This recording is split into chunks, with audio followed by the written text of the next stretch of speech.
go. Let's go, Clay!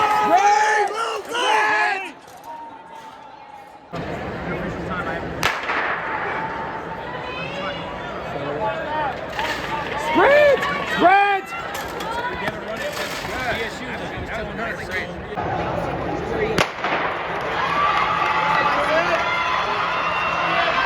Go, Jordan!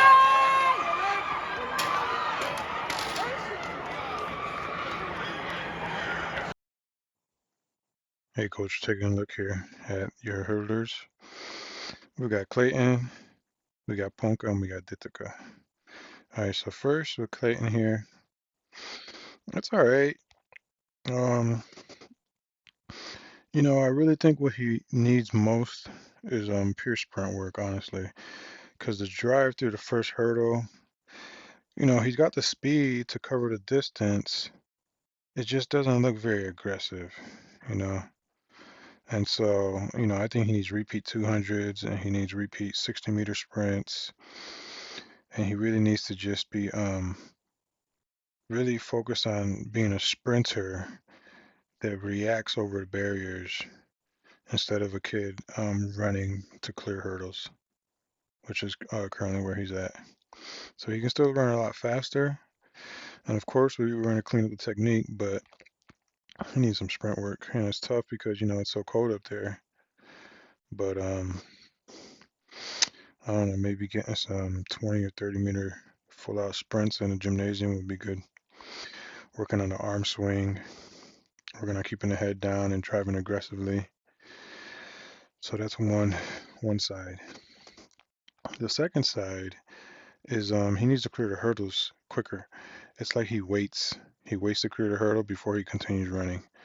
And so what we want is when we perform the marching popovers, we want to start doing them for time.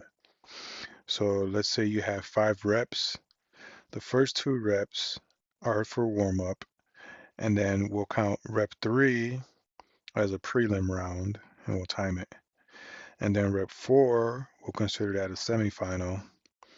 And then rep 5 will be the final, and he has to clear the hurdles faster every single time.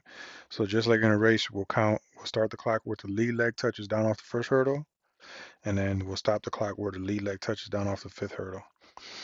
And so what he has to get in the habit of doing is just clearing the hurdles as fast as possible without overthinking it, right? And then that will translate to him clearing them faster in a race without this wait that he's currently doing.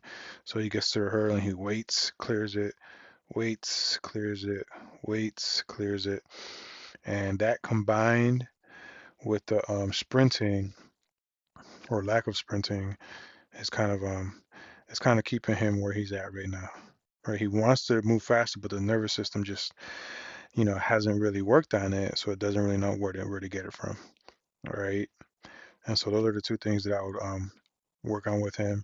Of course, we want to go clean up this lead leg and continue putting the knee high. Those are all the technical stuff that we're always supposed to work on when we do marching popovers. But if we're focused on 2 things here between now and his next race, it would be the flat out sprint work, keeping the head down, drive the arms, like you're a Safa Powell or Usain Bolt or whoever it is out there, like you're a pure 100-meter sprinter.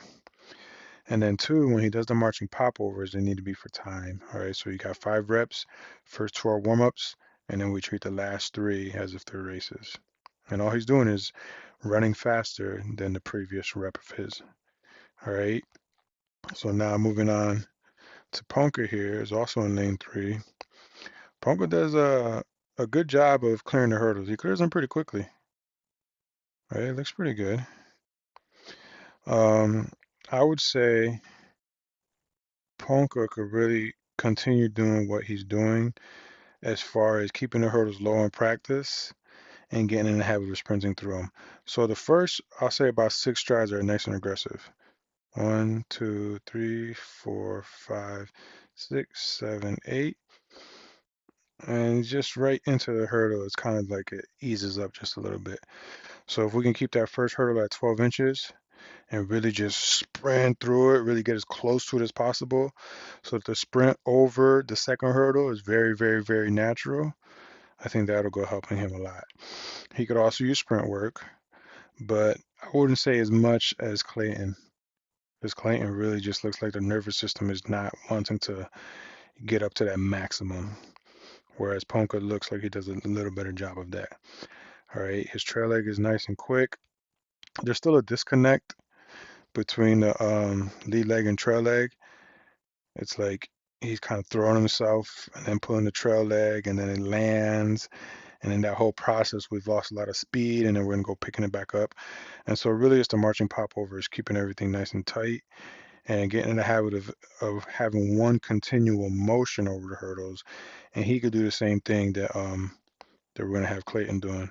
So we got 5 reps, and the first 2 are gonna be for warm up, and then the third is gonna be a prelim, fourth is gonna be a semifinal, and then the fifth is going to be the final. And same thing, we got to get out of the habit of thinking our way over the hurdles, react and get to the fifth hurdle as fast as possible, react and get over, react and get over, react and get over.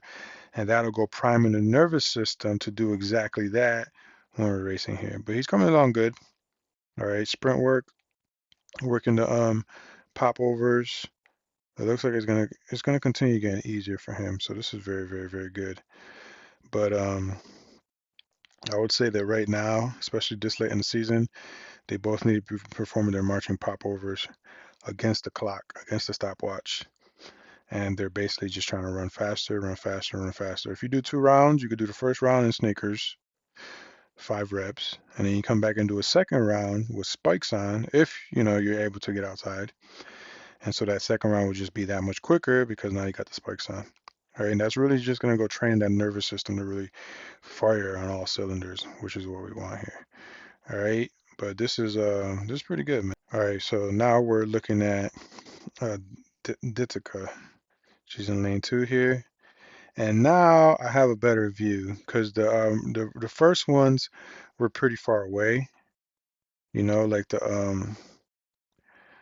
the recording was pretty far, but now I see a lot closer. She's right here, and she really needs sprint work. Like she really needs sprint work. Like, it looks like she doesn't really know how to control her limbs. And so she needs a lot of arm swings. She needs a lot of straight leg drill, and she needs a lot of pop over. She looks like she had a little stumble there. Watch her foot right there. So let's see what happens there. We got 1, 2, 3, 4, 5, 6, 7, 8. 8, but she had a little hitch. So this definitely could have been under 11 without that right there. Whatever that was right there, she like tripped and then she took her first step. She lost, 2/10 right there. All right, but she needs a lot of sprint work. Like it doesn't matter how much hurdling we do. If she's not comfortable putting force into the ground, then we really can't expect to generate too much speed. And that's pretty much where she's at right now. Like she moves her limbs, but she currently doesn't know how to connect that to power, right? To how is this limb movement propelling my body forward, right? And so she needs a lot of straight leg drill, keeping the knee locked, letting the foot get underneath the hips, and allowing that locked knee to propel her hips forward. She needs to ingrain what that feels like so that she understands that that's where speed comes from. All right. And then on top of that, the rotary drill, so she learns how to cycle. And then aside from that, the arm swing. So she just abs are braced and you get a real good swing going.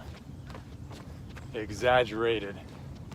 Hit the elbows back as hard as possible. Keep the hand close to the cheek on the front side. So you have a slight forward lean. do this for 30 seconds. Exaggerated. Exaggerated. So she just stands in place, slight forward lean, swings the arms cheek to cheek, tries to keep a 90-degree angle. All right, the arm will open up a little bit on the backside, but it shouldn't too much.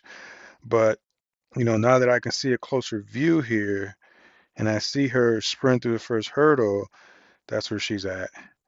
And it's really the hips.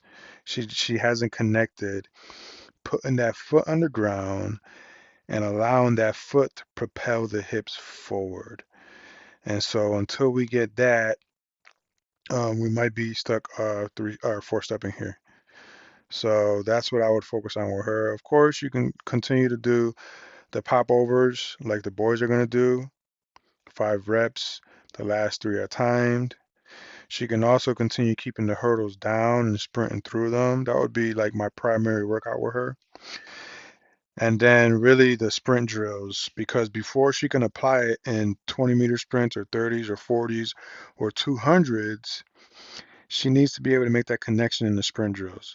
So she needs straight legs, keeping that knee locked and allowing the foot to get underneath her. It's not high stepping, kicking the foot up in front. That's not it. It's making the connection to the foot lands on the balls of the feet directly underneath the hips, and that propels the hips forward. And once she's got that, then she'll have the foundations for sprinting, and then we can go, improving her foot speed here. All right, so they all did a good job. Everybody's running faster. They should look to run, 2 or 3 tenths faster in their next race. And then come outdoor season, the first objective would be to make sure we 3-step the first race to the finish line and continue taking another 2, 3 tenths off every single race. All right, so they're doing a good job. I hope this helps. Let me know if you have any questions. Thanks. Talk to you soon.